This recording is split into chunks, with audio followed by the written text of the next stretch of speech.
बोले विष्णु भगवान की जय।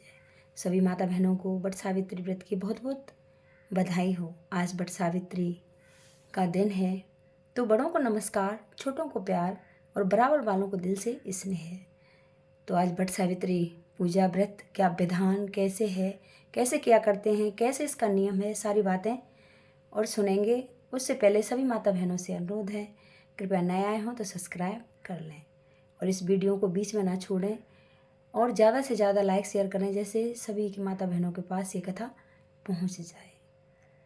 तो कथा प्रारंभ करते हैं। इसके नियम हैं, सुबह वट सावित्री दिन वाले दिन सुबह जल्दी उठें और स्नान आदि से निवृत्त होकर लाल रंग की साड़ी पहने, लाल जोड़ा पहने, 16 श्रृंगार करें। सुहागिन स्त्रियों जैसे श्रृंगार करती हैं और ऐसे रेडी हो जाएं कि जैसे हम ही सावित्री हैं।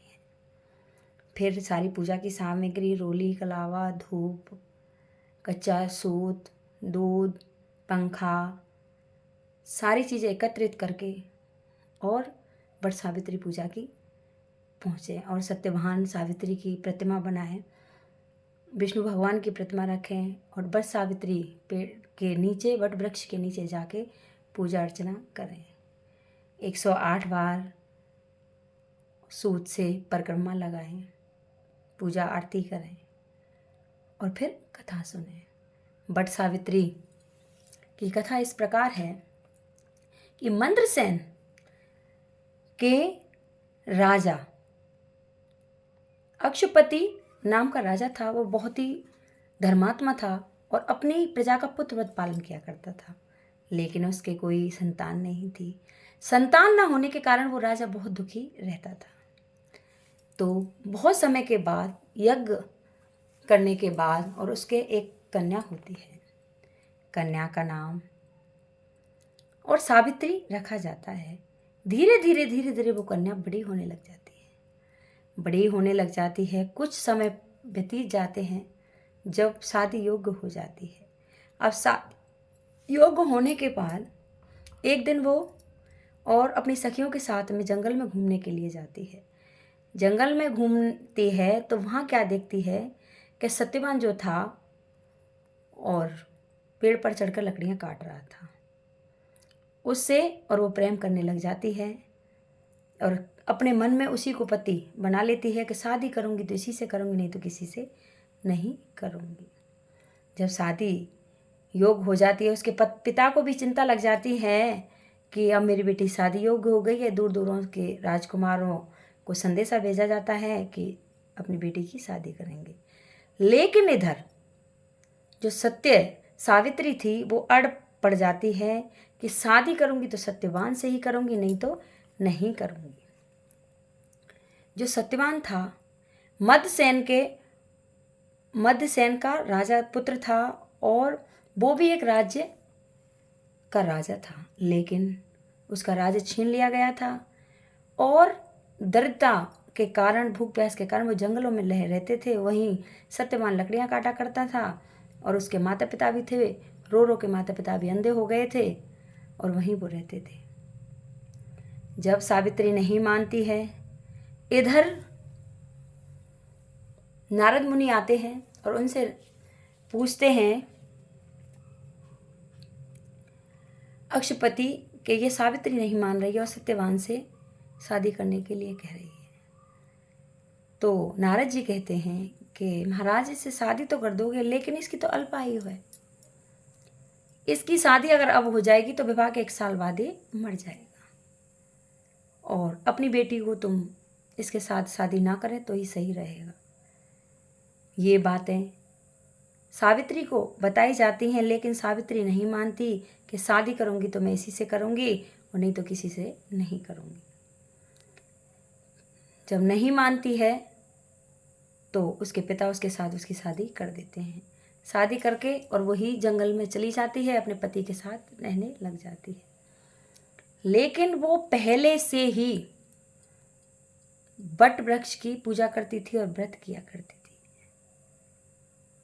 आप तो शुरू कर दिए, धीरे धीरे समय व्यतीत होता है। सत्यवान जंगल में जाया करता था, लकड़ियाँ काट के लाया करता था, फिर वो अपना भोजन बनाती, जीवन यापन ऐसे ही कर रहे थे। एक दिन धीरे धीरे करके वही घड़ी आ जाती है, वही दिन हो जाता है और वो साल पूरी हो जाती है। उस दिन सत्यवान जंगल में जैसे ही लकड़ी काटने के लिए चलता है तो सावित्री कहती है कि आज तो स्वामी मैं भी आपके साथ चलूंगी। कि सत्यवान कहता है कि वो घोर जंगल है, डर जाओगे, वहाँ वन्य पक्षी भी पशु भी आते हैं। कि नहीं, अपने सास ससुर के पास जाती है और उनसे आज्ञा लेती है कि आज तो मैं भी जंगल में लकड़ियाँ काटने के लिए जाऊंगी। उसके माता पिता मना करते हैं कि बेटी क्या करेगी। कि नहीं, आज तो मैं जाऊंगी। जंगल में लकड़ियाँ काटने के लिए चल देते हैं।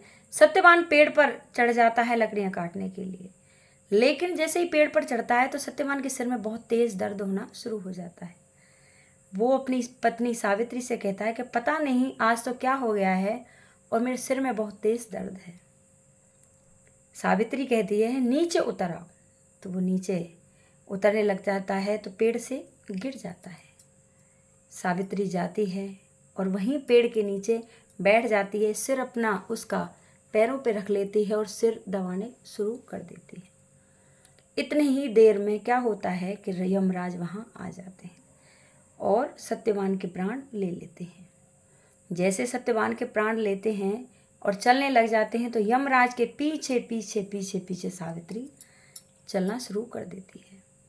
अब जैसे ही सावित्री चलना शुरू करती है तो कुछ दूरी पर पहुंचते हैं यमराज और कहते हैं कि तू क्यों आ रही है पीछे, अब तक का ही तेरा और सत्यवान का मिलन यहीं तक का था, अब तो सत्यवान को अकेले ही सफर तय करना पड़ेगा। सावित्री कहती है कि मैं भी एक पतिव्रता हूँ, जहाँ आप मेरे पति को ले जाओगे वहीं मैं भी जाऊंगी। तो नहीं मानती, चल देती है। कुछ दूर और पहुँचती है, देखे तो सावित्री पीछे आ रही है। तो यमराज कहते हैं कि तू कोई भी एक वरदान मांग ले और हमें आगे जाने दे। तो सावित्री यहाँ वरदान मांगती है और कहती है कि मेरे सास ससुर की आंखों की रोशनी वापस आ जाए।